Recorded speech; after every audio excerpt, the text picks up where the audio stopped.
என் உயிரினும் மேலான ஆத்துப்பந்துக்களுக்கு எம்பெருமானை பிரார்த்தித்த ஐஸ்வரம் பக்தனும் பரமாத்மாவும் பக்தியும் பரமாத்மாவும். பக்தி இருந்தால் தான் பக்தனாக முடியும். அது பரமாத்மா பக்தனாலே சோதனை இருந்தாலும் சாதனை ஆகியக்கூடிய தன்மை பக்குவம் அனைத்தையும் கொடுத்து விடுவான் இறைவன். ஏன்னா அதுக்கு சான்றாக வாழ்ந்து காட்டி நமக்கு பக்தி எப்படி செலுத்தணும், பக்தனாக அப்படி இருக்கணும், வாழ்ந்து காட்டி வழிகாட்டி இன்றைக்கு நரசிம்ம அவதாரத்துக்கே காரணமாக இருக்கக்கூடிய பக்த பிரகலாதன். நம்ம கொஞ்சம் சோதனை வந்தாலே தெய்வம் இல்லைன்றோம், சாமி கண்ணு தெரிலன்றோம், நான் இவ்வளோ செஞ்சு எனக்கு ஒன்றும் பண்ணலையான்ற கேள்வி தான் தெய்வத்தை கேள்வி கேட்குறோம். அவன் உலகத்துக்காக அந்த நாமாவளி சொல்லி இந்த நாராயண நாமந்தான் சாஸ்வதம் மிச்செல்லாம் அனித்தியன்றதை ஒரு குழந்தை மூலம் ஒரு பக்தன் மூலம் பக்த பிரகலாதன் மூலம் நமக்கு பகவான் உணர்த்தினதை நம்ம புரிஞ்சிக்காமல் உலகத்தில் ஒன்றும் பிரயோஜனம் இல்லாதது கிடைக்கலையே போலே வரலேன்னு அதில் எங்கிட்டு அது முன்னாடி போயிட்டு நம்ம வாழ்க்கையை வீணாக்கி தொலைச்சுருக்கோம்.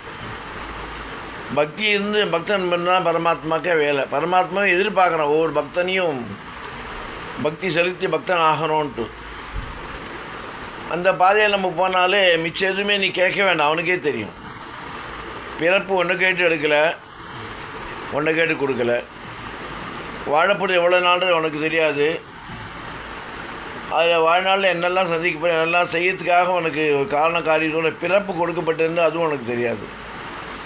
எல்லாருக்குமே ஒரு குறிப்பு அறிந்து தான், ஒரு குறிப்புக்காக ஒரு காரியத்துக்காக தான் இந்த சரீரம் கொடுக்கப்பட்டு பூமியில் நம்ம பிறப்பு கொடுக்கப்பட்டு புரிஞ்சுனோன்னா பக்தி செலுத்தி நம்மளும் பிரகலாத மாதிரி இந்த பக்தன் என்ற உணர்வோடு பக்தி செலுத்தி நம்மளும் வாழ முடியும். கொடுத்து வாழ்க்கையை புரிந்து கொண்டு பிறவி பயன் எய்த முடியும், எய்ய வேண்டும். பக்தி செலுத்து, பக்தனாக மிச்சது பரமாத்மா பார்த்துக்கிறான். ஒரு தாய்க்கு ஒரு செய்திக்கு என்ன செய்யணுன்ற ஒரு தாய்க்கு தெரியாத போல் தாயாகவும் தந்தையாகவும் இருந்து நம்மை காத்து காப்பாற்றக்கூடிய பரம்பொருளை நாம் வணங்குவோம், பற்றுவோம், சொல்லுவோம். அவன் நாமத்தை பக்தி செலுத்தி பக்தனாக மாறி பரந்தாமன் திருவடியை பற்றி கொண்டு வாழ்வோம் என்று கூறிக்கொண்டு ராமானுஜன் திவ்ய திருவடிகளே சரணம்.